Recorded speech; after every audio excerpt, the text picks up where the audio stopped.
Creepy man, old rain man, old rain man. My young voice echoed through the humid air.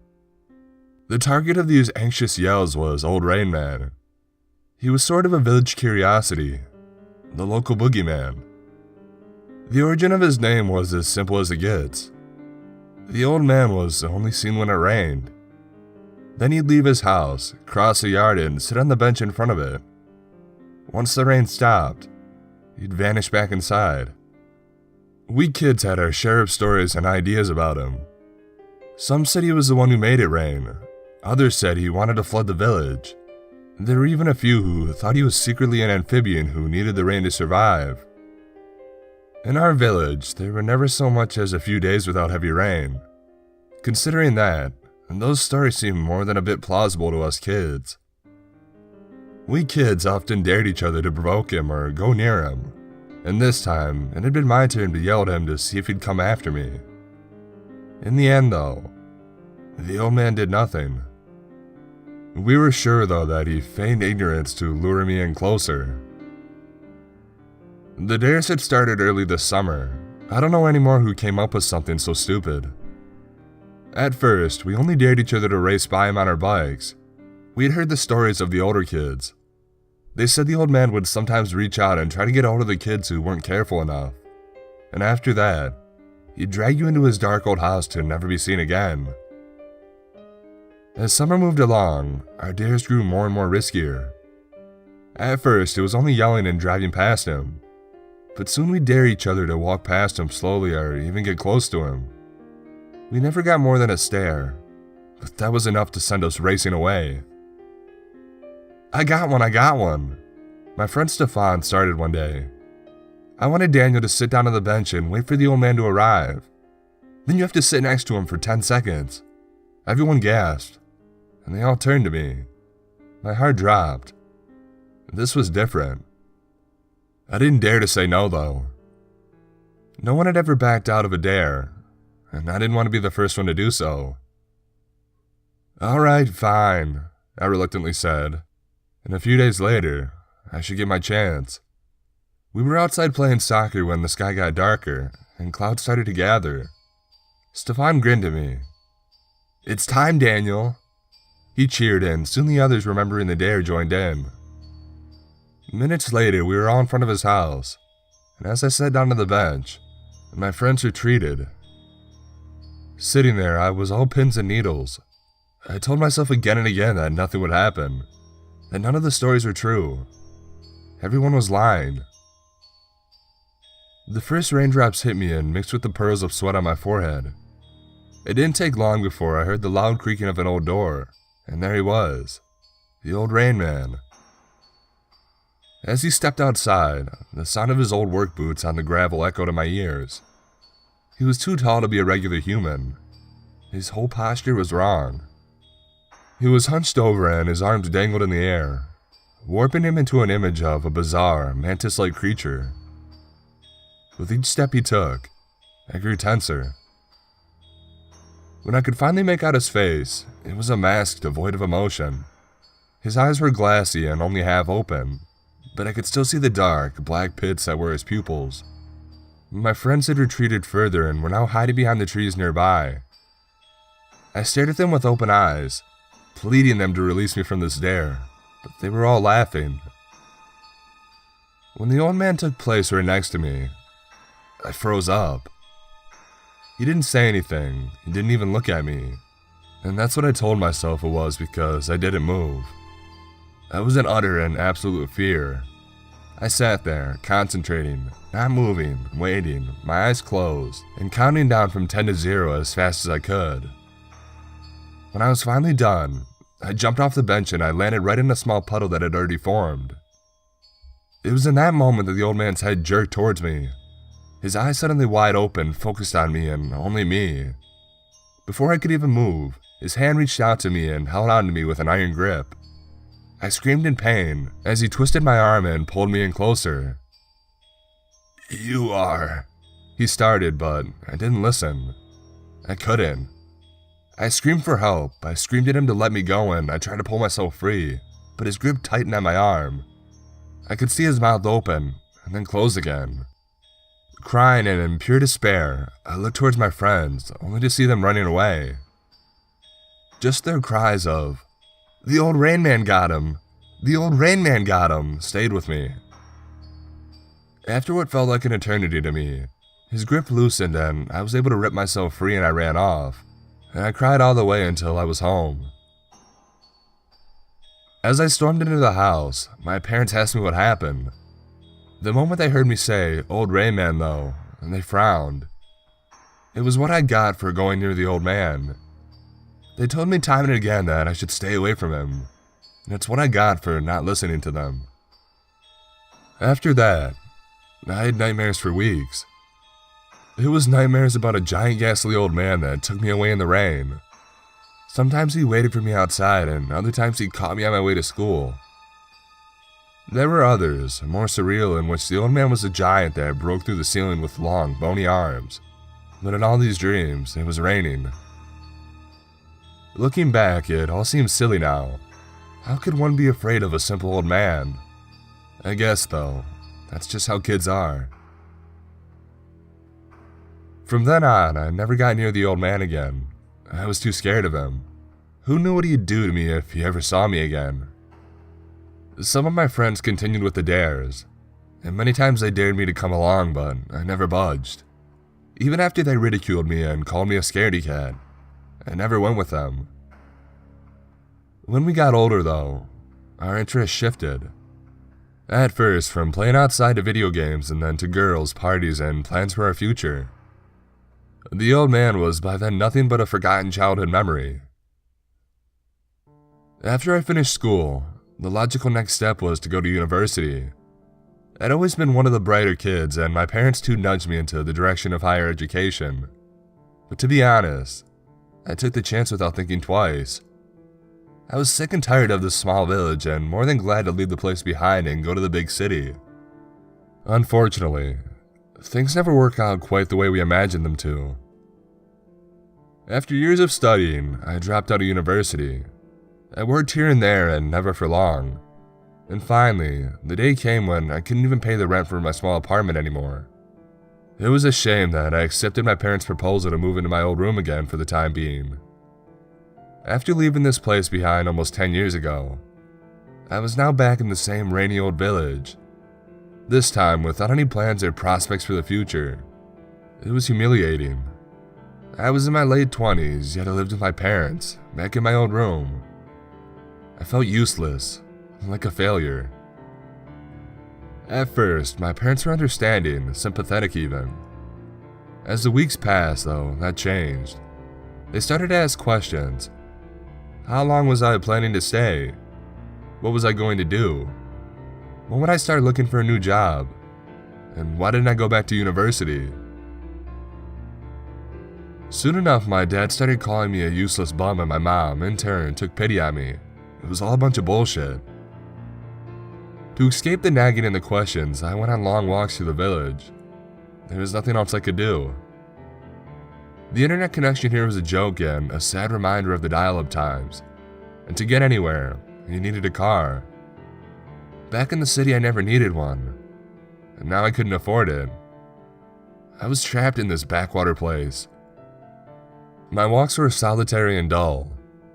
They were, of course, places that reminded me of my childhood. That fond memories could only brighten your mood so much, though.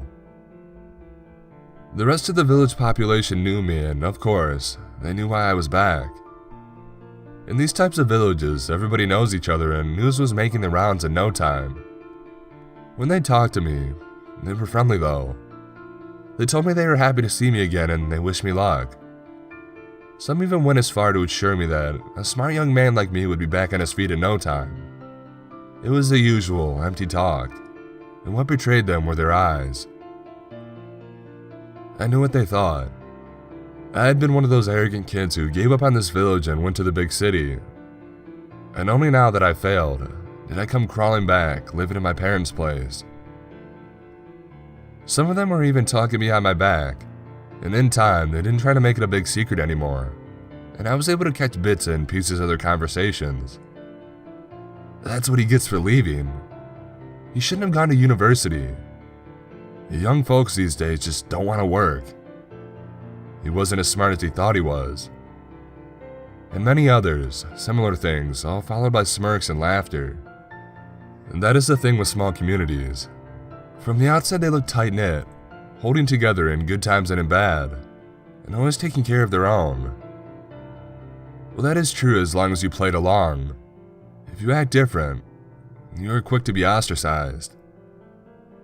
I could feel their eyes rested on me during my long walks, the way they looked at me. It was one day that I sat down on a random bench to rest for a bit. I leaned back and watched as the first droplets of a summer storm fell. I closed my eyes for a moment, enjoying the rain plastering down on my forehead. As I opened my eyes again, I noticed movement out of the corner of my eye. As I turned to see what it was, I froze up. There he was. The cause of so many sleepless nights and so many awful nightmares. Old Rain Man. At that moment, I was 10 years old again, not able to move, as the steps of those old, hard work boots on gravel reached my ears. I saw a giant, ghastly, creepy monstrosity push itself out of the dark doorway. I knew that he'd come to catch me finally. After all those years, he'd dragged me away into this hellhole of a house. And then when he got closer, reality replaced my imagination. In my memories, Old Rain Man had been incredibly tall and gigantic even. Now then, he seemed almost a bit on the short end. His hunched walk, not that of a preying evil, but that of a broken old man. The face was empty and endlessly tired looking, his eyes cloudy. As my mind took those images in, fear was replaced by a different emotion, pity. As he sat down next to me, I noticed how old he must be. He'd been old even when I was a kid, but now, almost 2 decades later, it showed. He was shaking, breathing heavily, and so skinny that his bones seemed to shine through his translucent skin. He didn't react or look at me. It was precisely the same as then. Old Rain Man was sitting in the rain, murmuring to himself. For minutes we sat there, and just like that, it was only when I sighed, thinking about all my problems, that the old man's face moved to look at me. "Oh, I'm sorry, I didn't think that," I started, but the old man shook his head. "It's alright. This old bench here won't mind you at all." It took me by surprise, but Old Rain Man had made a joke. I smiled at it, and the old man started to laugh a little. It turned into a hard cough after that and made his whole body tremble. After it was over, his eyes focused on the spot in front of him again, and the murmuring started anew. I listened for a bit, but I could only make out a word here and there, never a full sentence. The topic of his murmurs stayed a mystery to me, and there was only one thing I heard over and over again: the name Martin. I thought about asking who Martin was, but it felt wrong to me to ask so bluntly about things I'd eavesdropped on. And so we sat there, next to each other and not talking at all. For one thing or another, it was pleasant. Soon the rain became a drizzle that lasted for a few more minutes before it finally stopped.